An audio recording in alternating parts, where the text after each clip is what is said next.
Once upon a time, there was a kingdom like no other.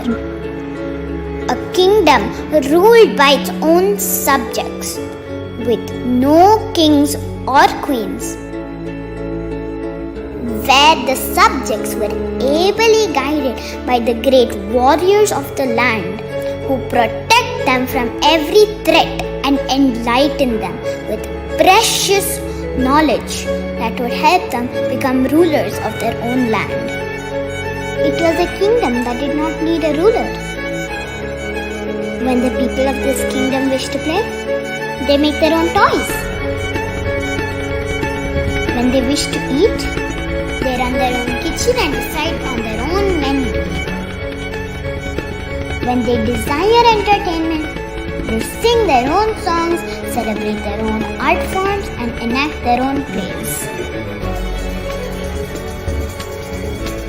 How harmonious a kingdom would be if all the subjects worked together in unity to build it.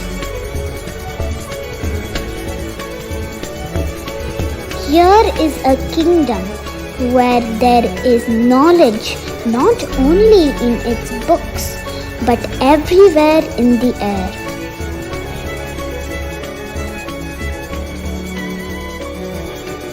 Here is a kingdom where responsibility is learned and shared.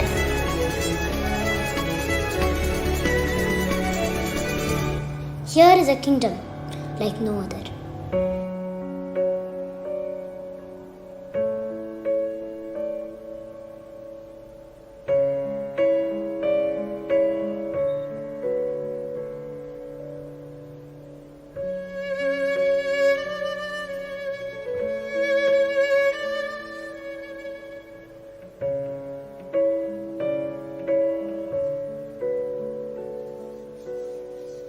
Over to you, Vardan. So I think Anirudh has already started off sort of the conversation, and I heard the last bit of the conversation with the panel with Mansi and the others, and I felt that, I mean, I think the direction in which this audience is makes a lot of sense. The Of course, Tapas, I've looked up what Tapas Project Shaala is doing, and I think the broad conversation is very much in the direction that we have been moving at Fountainhead, and what the book also talks about in a big manner. So let me give a little more background on what we've been doing, and then I can go on to speak about why project-based learning to me is the future of education, and then what we've been doing about it, and what the results look like at this point of time. So my co-founder Ankita is my batchmate from Ahmedabad. We started with a preschool in 2004-5 in Surat, and then we started an IB school in 2008. Our whole intention of being in education was to make it child-centered. Having given a lot of competitive examinations ourselves, obviously the education that we got in terms of at least the degrees had value, but in terms of the actual educational outcomes in most of our schooling, and then I can especially speak about myself, having studied in multiple schools, and even at engineering, I felt was underwhelming in terms of the educational experience.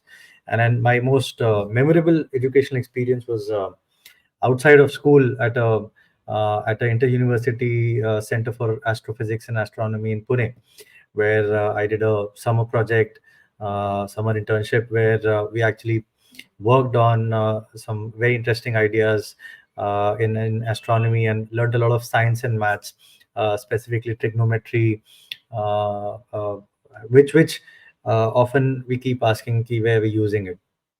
So anyway, so that was the motivation to make education very child centered, and to make education very child centered. The whole uh, exercise of understanding the various philosophies which are in that direction, and I see a bunch of them mentioned on the Tapas website also, whether it is Vygotsky, Dewey, Peter Gray, and so many other people, J. Krishnamurti, all of these. stalwarts of education. So I think with our preschool and then with the school, the IB seemed the most student-centered education in terms of their philosophy, in terms of the pedagogy, and that's what we started off with in 2008. We started off small with only the PYP, and then over the last 15 years, now with this is our 16th year, finishing 16th year, we've run the PYP, MYP, and the diploma program. We also ran the Cambridge for some time, for 5-6 years, and I see that Tapas is also planning to do that along with NIOS. Uh, so, and then we have nearly 20 to 50 students at this point of time who are only doing the IB. And what we also realized, what I especially got into is to understand that, okay, where can we go next? And the IB is very student centered. I mean, if you look at as a comparison to especially the Indian national boards, and I would say even in comparison with the Cambridge, Cambridge doesn't get into the pedagogy so much. Cambridge is essentially an examination board, so to that extent it's up to the school as to what the school can do in that context. So I think that's where we've been in our journey. Uh, and I then want to talk about where the book that I wrote, I mean, Reimagining Indian Education, which Preeti just showed a few minutes back, is essentially a commentary on where we stand, what are the problems that we have in our education system, and what are the solutions to it. And the solution that I talk about in terms of pedagogy is moving towards a lot of project-based learning and self-directed learning. So something that was evident in the conversations that have been happening at this forum, as well as the learners themselves who've been talking about their own experiences. But I think it is important to look at what the major issues are. And I think all of us recognize that the one of the largest issues with the way curriculum is framed, that there is way too much emphasis on rote memorization. What I want to add to that is that there is way too much fixed content as well. The and it is and we do this workshop with all our parents as they come in, and give them a quiz of across subjects which are limited to, maybe I would say, grade 7 8 sort of questions. And what we see is that they all fail miserably in answering those questions.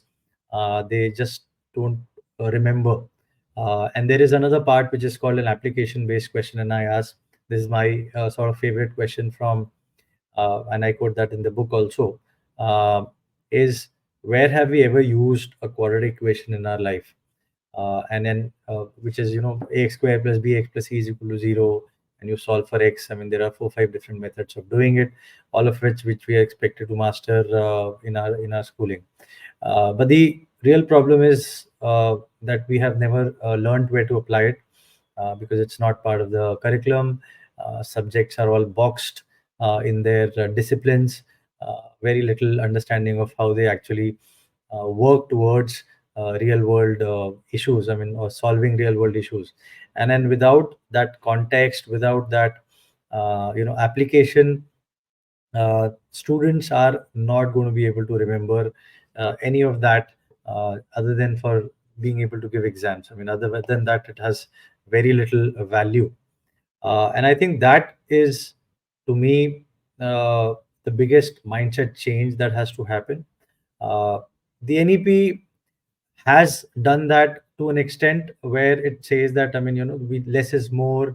It needs to be, education needs to be conceptual, exams need to be conceptual. But the NEP is and it is a fantastic policy document, but it is a policy at this stage. The implementation of it still requires a significant amount of work. And then while the NCRT and the CBSE are moving in that direction in reducing content, have already done that maybe by like 20 20 30%, but a lot more needs to be done in that context. And then you can take a lot of other examples, like most of history that we've learned, especially the way we've learned it, is pretty useless. The way we've learned science, I mean, by mugging up definitions and just mugging up formulas, doesn't really make us science, because science is about experimentation, is about hypothesizing, it's about designing experiments, it's about evaluating, running those experiments, observations, evaluating where you stand, and then going through that whole process again to come up with something that comes up as a real scientific observation and understanding. I mean, if you don't know how to use the scientific method effectively, you've not really learned science. And obviously, we talk a lot about 21st century skills such as critical thinking, research skills, communication, collaboration, and all of those, creativity, all of those things. And very little of that is evident in the way we do curriculum.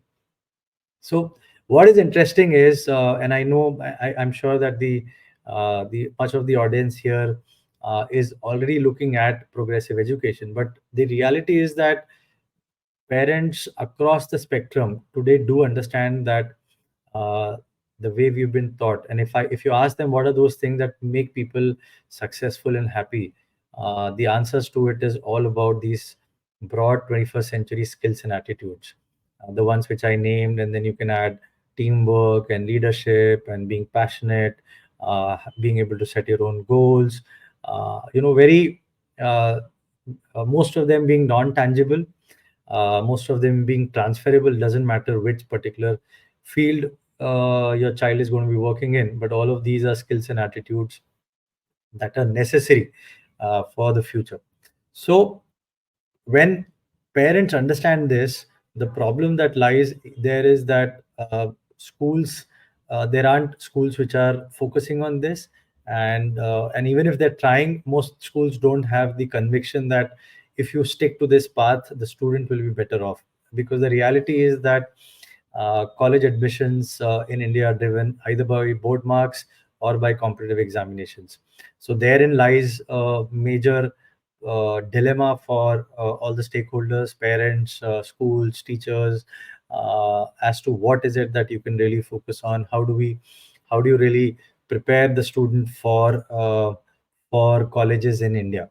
And then, unfortunately, there is no easy answer to that, simply because there aren't enough good quality colleges or progressive colleges which also are looking at admission beyond just board marks or the competitive examinations such as JEE, NEET, or now CUET.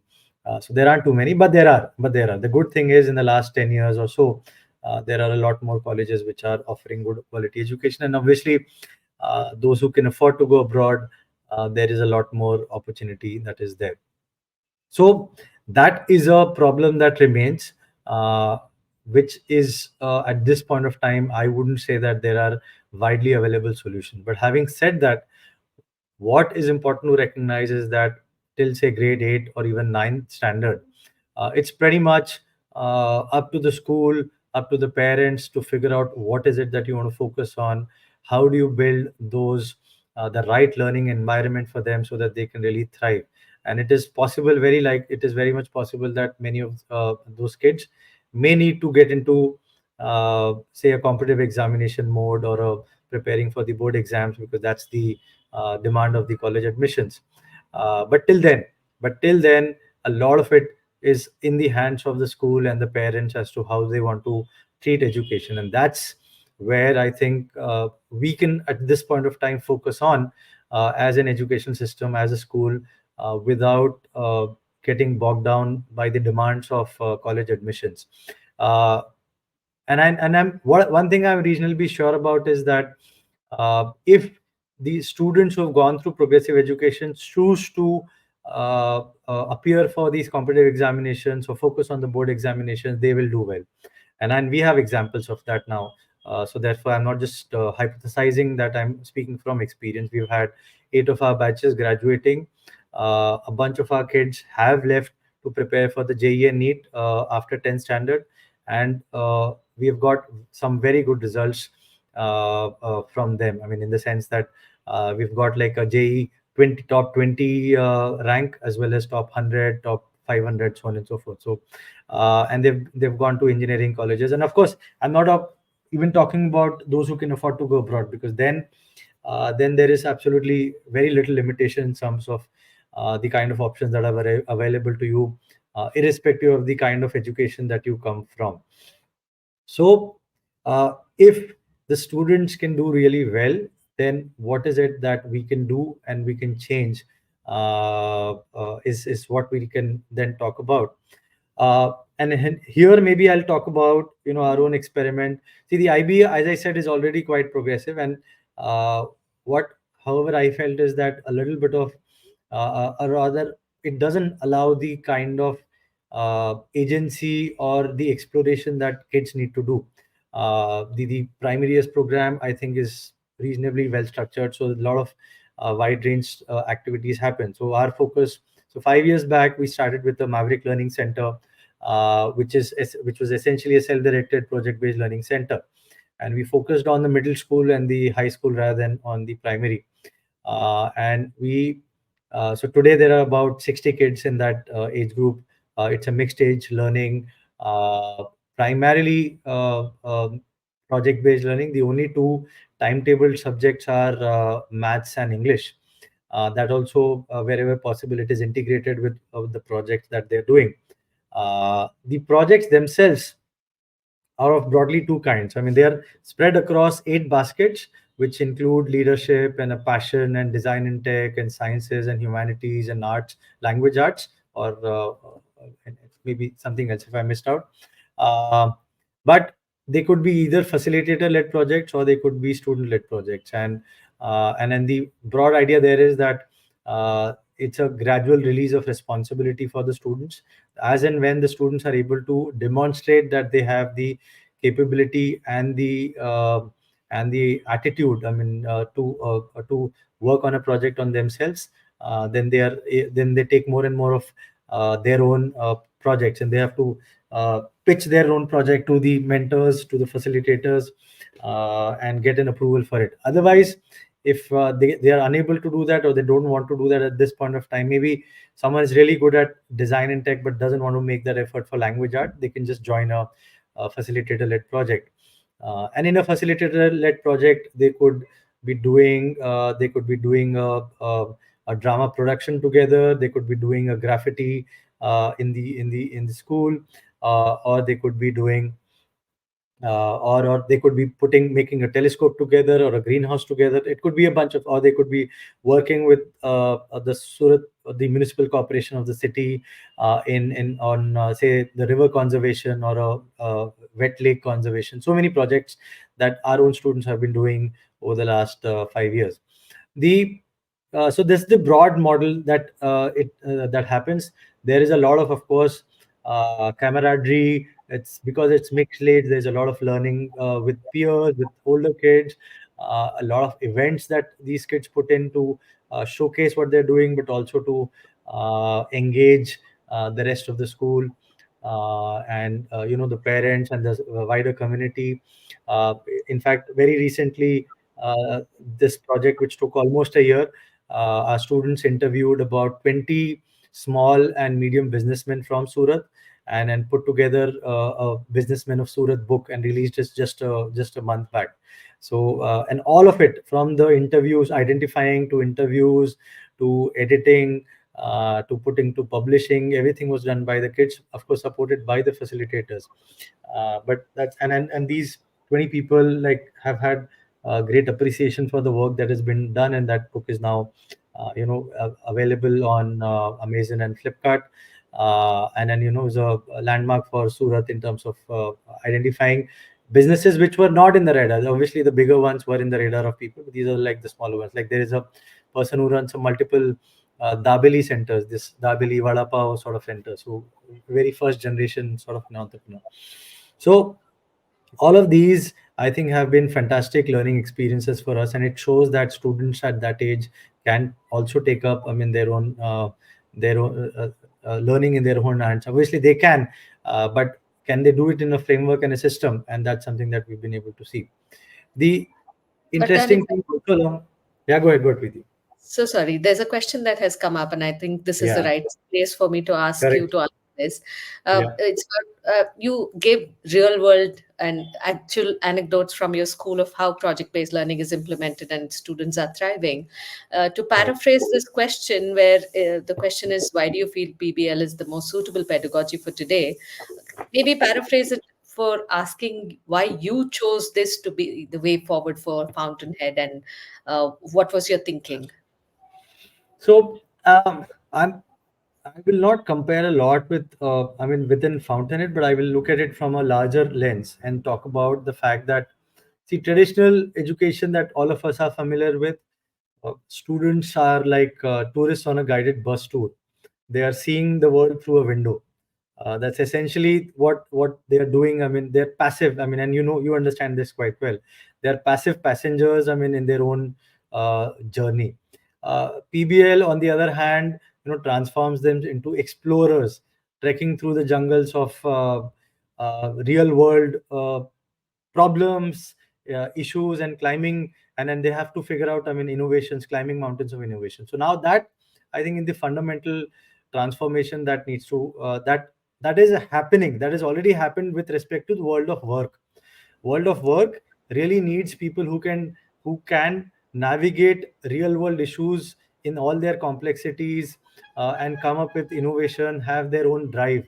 Now that's very clearly the kind of people who are thriving, whether it is a job or whether it is their own work that they're doing. I mean, whether it is a small business, self-employed, whatever it is that people are doing today. Now, what is very clear is this is the kind of people that you need, that our kids need to be.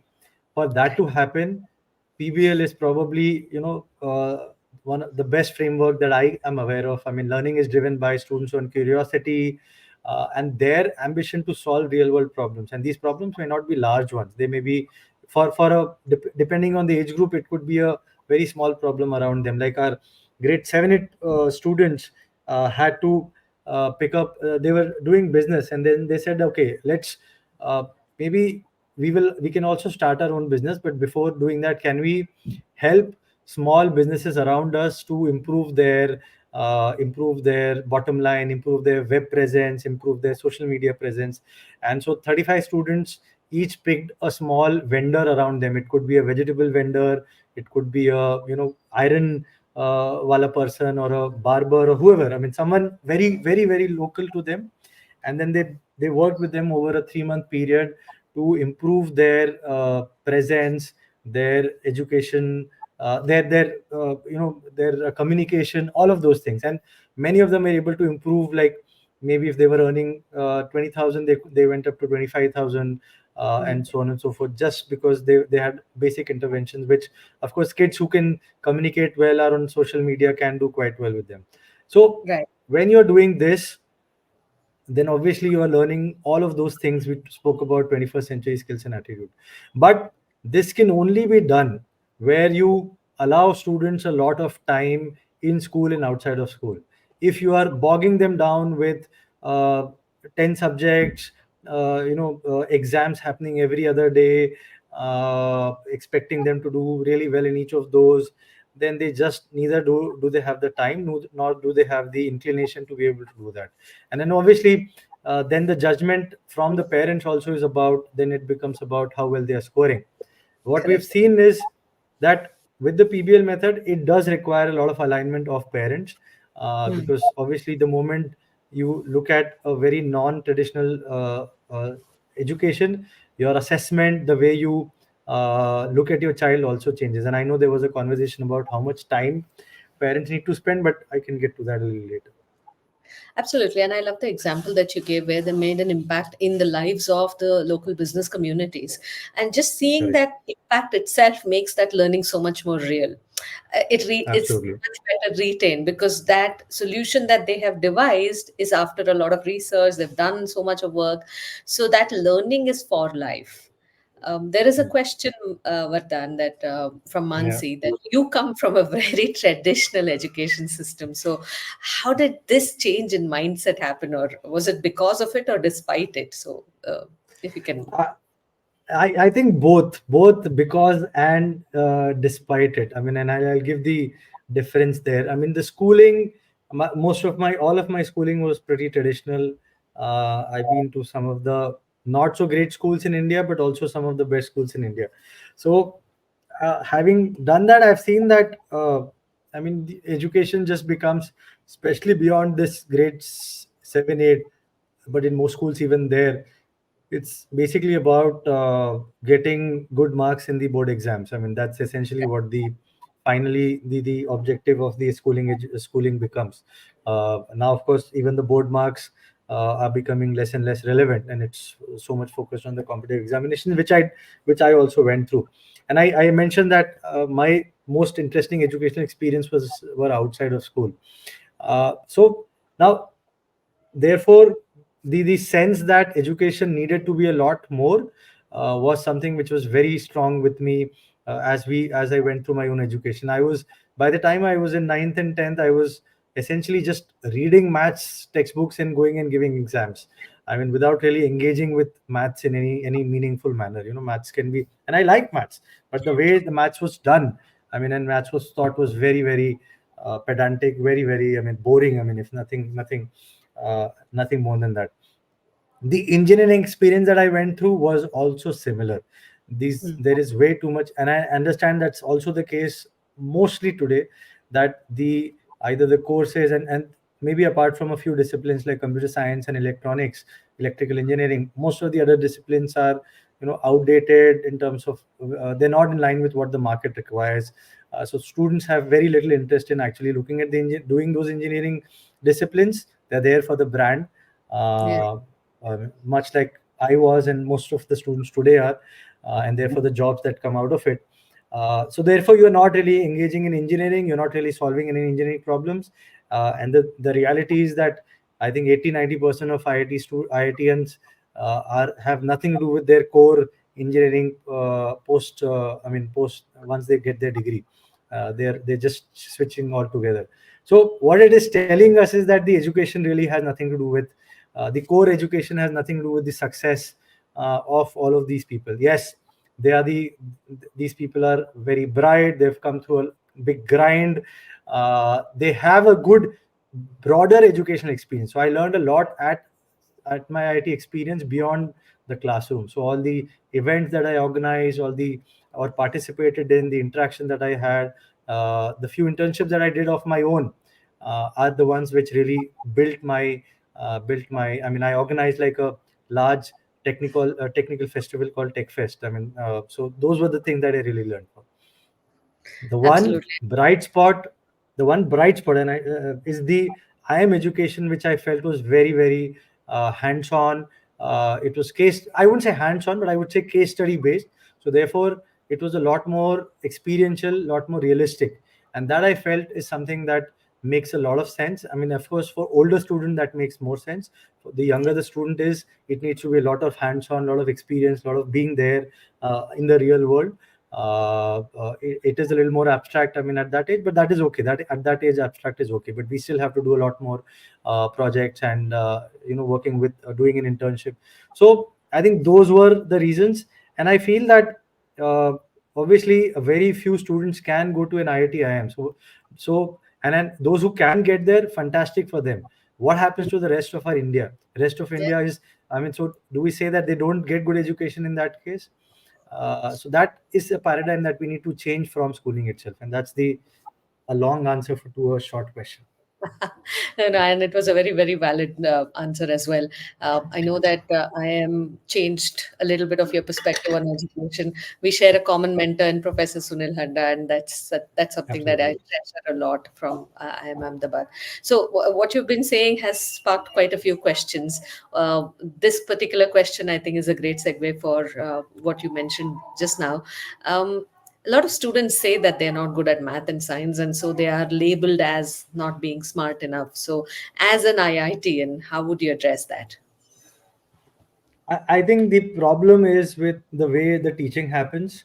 I think maths and science can absolutely be exciting and interesting, but if it is looked at as a series of problems, abstract problems with respect to, especially for maths, and science becoming a set of definitions and formulas and the periodic table to memorize, that is not maths and science. I mean, that is not how any good mathematician or scientist does not do maths or science like that. I mean, they engage deeply with maths and science. They look at, I mean, of course, there is abstract mathematics. I mean, those who do, and we'll keep that aside because that happens at college and postgraduate level. But much of maths which can be done till grade 6, 7 can be applied around you, and that is the angle it has to take. The reality is that application in teaching of maths is nowhere there. And I ask this question in whichever forum I get. Something as simple as LCM and HCF. All our kids in grade 5, 6, 7 learn it, but have no clue as to where it is applied beyond learning that. And there are some simulated problems like, I mean, if a baker has to pack a number of cakes and sweets into a box, what sort of arrangement would he do? I mean, no baker worth his salt will ever use LCF or HCM to do that calculation. I mean, Yeah. that's nonsense. That's Yeah. nonsense. I mean, and that's true for a plus b square is equal to, a square plus 2 ab plus b square, and so on and so forth, all of the maths that we have done. So without the application of it, so we have to reduce content. So what I'm very clear about is also with respect to both math and science and all subjects, content has to be reduced. You cannot be expecting students to learn so much content and also then master it and really engage with it in terms of application. So it has to be reduced.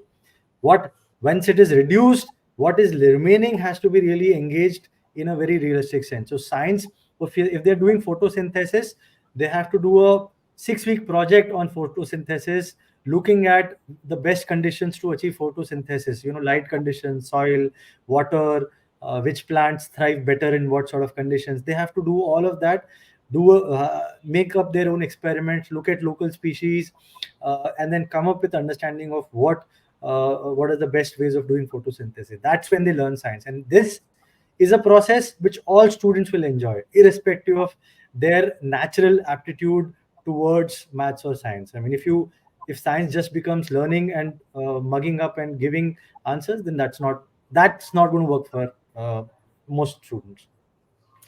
So again, that means that we reduce the breadth and we go deeper, increase the depth of Correct. how we're learning so that it's meaningful. That's fabulous. Correct. So thank you Correct. for sharing that. This is one comment that I put up a bit earlier as well, that this parent wants to know, how can we make PBL more traditional? Like, this has to be the norm. How can we reach this word out? I think that's exactly what we are trying to do, Vibha, here. Um, Yeah, no, I think this is one of the ways of doing it. But if you ask me, I think the biggest challenge with it is that uh, it will that conventional education competition with conventional education is going to continue being there. It's Yeah. not going to go away anytime soon, and it's going to be very, very challenging to compete head to head with a conventional education. So and they are apples and oranges. I mean, comparison between these two models on, say, a grade, what grades or what outcomes you're going to achieve, say, is going to be a challenge. It's going to be a challenge in most cases, like especially if you look at, okay, board mein marks kitne aaye. I mean, if Mm, that's the final, if that's the only thing, or you're looking at placements in colleges, then it's going to be a challenge, because firstly, that requires a 14-15 year period for results to be shown. Only then can you actually do the comparison. My hypothesis is, and as I said, we have some examples, but I also have examples of our own Maverick Learning Center students who did project based learning for 4 years, then appeared for the 10th board examinations. And well, I wouldn't say not all of them appeared, because they some of them were very clear we want to continue doing the PBL method. But out of those who appeared, like 7 of them out of 10, they did average to well above average as compared to the rest of the cohort which was doing the 10th board examinations. great. It does help that the MYP, the IB MYP assessments are very skill based. So Mm, there is a common thread that goes there. It's not rote memorization based. But my sense is that a student who has learned self direction, who's learned, I mean, how to focus on a task over a period of time, and makes up his or her mind, to say that, okay, no, I need to give this board examination because I need this to be able to get to somewhere that I've made up my mind to be. I would say that 80% of them will do a good job at that. So I think that is the problem that all of us will face in talking about PBL. PBL till say a smaller age group, uh, everyone will say, "Ha, okay, makes sense." This is, and any educated, aware parent will be happy to take that up. Even they will need a lot of conviction. Even they will need a lot of conviction, and we call it like periodic doses of alignment. I mean, that is required. That Yeah. is required because the moment you get into comparison and there is FOMO, those kids are learning so much, they're already writing this much, I mean, that sort of thing. So yeah. Absolutely. I think that is something that we have to be very conscious about, because this is not a easy choice to make. So we have to keep revisiting those choices and say, yes, you're okay, you've done Correct. something different, but it's okay. You know, there's another question from Mansi. She's asking if PBL is meant for parents who have a lot of time, or can parents who have very little time, and even students who are not self starters, do you think they will be a good fit for PBL? um I think intent needs to be there. If we say, and I'm talking first for students viewpoint, then I'll talk about parents viewpoint, and then I'll give an example. I mean, I'll give a example very close to home. My own son, who's now in 11th, started off with the Maverick Learning Center in grade 7, and he did it for a year, and then realized that this is far more work than what he wanted to do. So then he said that I don't want to continue doing this. I'm happy. I mean, being in a more structured, and of course, see, the MYP is still far better than conventional education. So we are happy. I mean, overall as a choice. So we didn't want to contest or say that why don't you stick to this sort of thing. But we were okay with that because we realized that uh, uh, not every kid will have the self motivation to be able to do that. Right. Even if the self motivation may not be there present in terms of this is exactly what I want to explore, this is what I want to do, these are my ideas, uh, but at least the intent has to be there, that okay, I want to figure out what I want to learn, what I enjoy learning. I think without that intent, I feel that it will be very challenging for students to be in a self-directed or a PBL sort of a format. I mean, then as facilitators or parents, you need to keep running behind them, and that defeats the whole purpose of being in that sort of model. And I wouldn't say that's the only answer. Maybe my experience or our experience is limited, and there would be examples of students who would, and I know there are examples of our own students who have done, I mean, in parents word, time pass for 6 months or a year, and then suddenly bloomed after that. Not achieved anything, completely wandering, meandering, thoda kuch liya and khatam hua, nahi samajh mein aaya, very shallow work. But maybe 6 months, a year down the line, they figured out, okay, this is what I really want to do, and worked on that particular model. So that's one part. I think from a parent's viewpoint, I don't think, I remember I heard part of the conversation, the previous one. I don't think it is about time, as most of you were saying. I think it is Right. about the intent and the whatever conversation that you have in the limited time that you have. How Hmm. do you spend that particular time? If the limited time that you have, you keep asking ki अरे कुछ नहीं किया अभी तक, where are your, where are the achievements, other students are doing so many fantastic projects but you've not done anything, then that is not going to work. I mean, as a parent, you need to give them the time and space. As a parent, maybe yes, if you can support in terms of time, in terms of creating opportunities from them, taking them out for explorations, even doing things at home, that's great. Nothing like it. I mean, if you can do that. But uh, the fact that parent doesn't have a time doesn't mean that the student cannot do a PBL. In fact, by Right. definition, I would say that PBL should be, because it is very child centric. Most students, if they start off at the right age, the kind of age that Tapas is starting with, then most students will continue on that journey quite well. If the parent alignment is there, to a large extent, I don't want to say 100% because that's not going to happen, but to a large extent. I agree, and I think we have students from different socioeconomic backgrounds who are part of Tapas, and we see that the parent, of course, is probably not as tuned in, but definitely wants to provide what's best for their child. In fact, we have a couple of first generation learners as well. So the parents have not even gone to school. So it's great to see that the conversations are still very engaging, because I think these learners have figured out how to ask the right questions, have great conversations. So I think it's really gratifying to see that we're enabling students to be able to think rather than just learn by rote. And so it's not meant for a particular type of society, it's meant for everybody who values the child and who respects the child. I think this will work for everybody. I agree with that. I endorse that viewpoint. I think the parents where the biggest transformation is required is that middle category. The Mm. coming from humble backgrounds actually recognize the value of practical, uh, progressive education as a intuitive sense. The ones who have money can anyway afford to figure out where their kids will go, despite whether or not their kids get great marks in school. They have many opportunities for their kids at home, I mean, in their businesses, or for college going abroad. The ones who are in the middle are the ones who are most conflicted. They recognize that education needs to change, but don't have a meaningful pathway, or meaningful, route to success for their kids, and that they are the ones who struggle the most. I agree, and I think I'm hoping that more and more conversations like this will help the parents who want to make these decisions, and I hope that we are able to reach out to a lot more parents.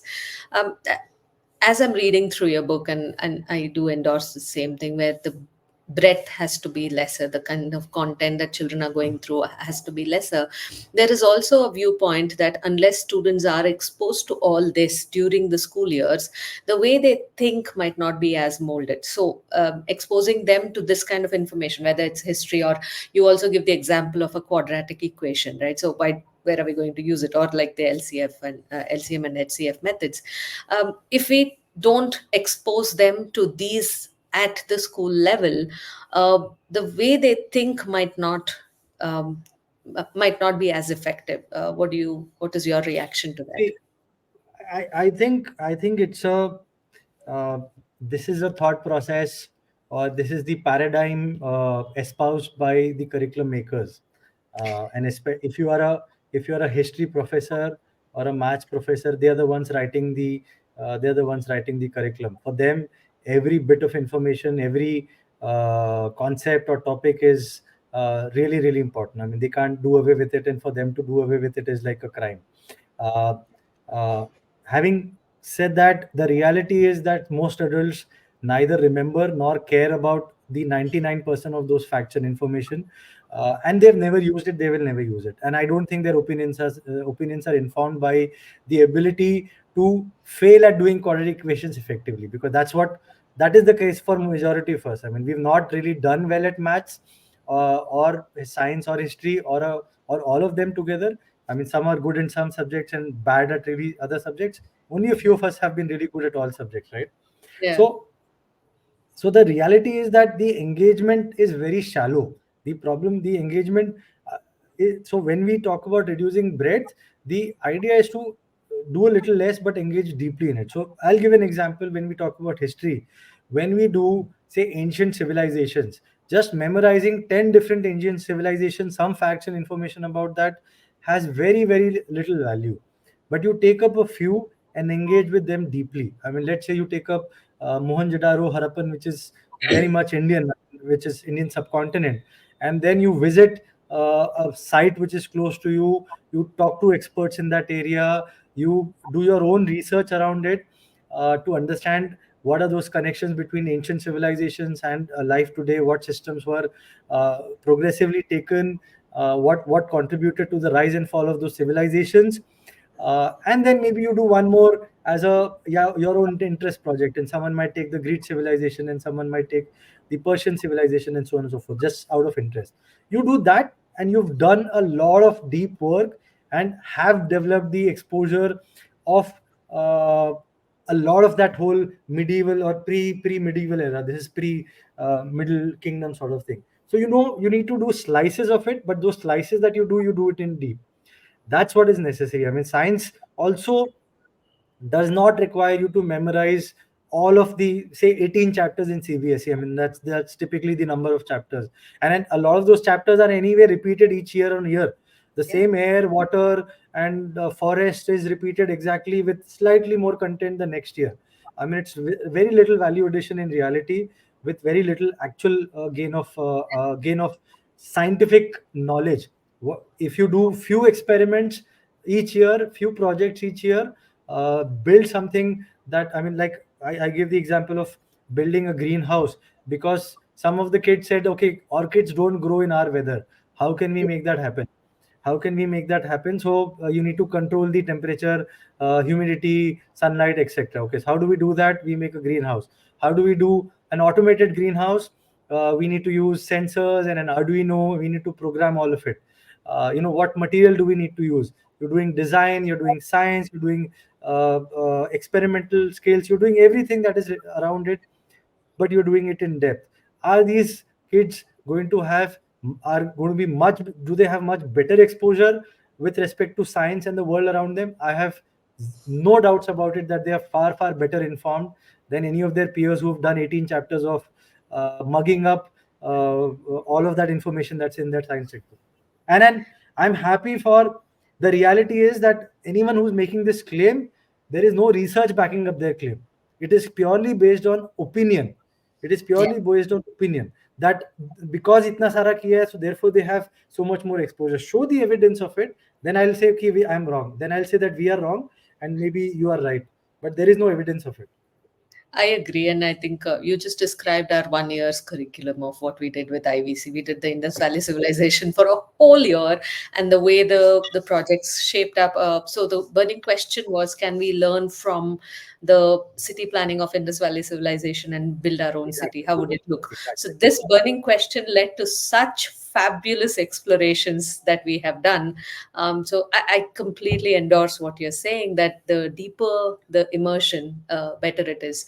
So right now they are looking at how the astronomers during the Indus Valley civilization looked at the celestial objects. So we are looking at the introduction of the celestial objects not from the context of a science textbook, but from the context of Indus Valley civilization. So I think it's really interesting if And what we, so just, I mean, coincidentally, our students put together a telescope in the last 3 months, wow.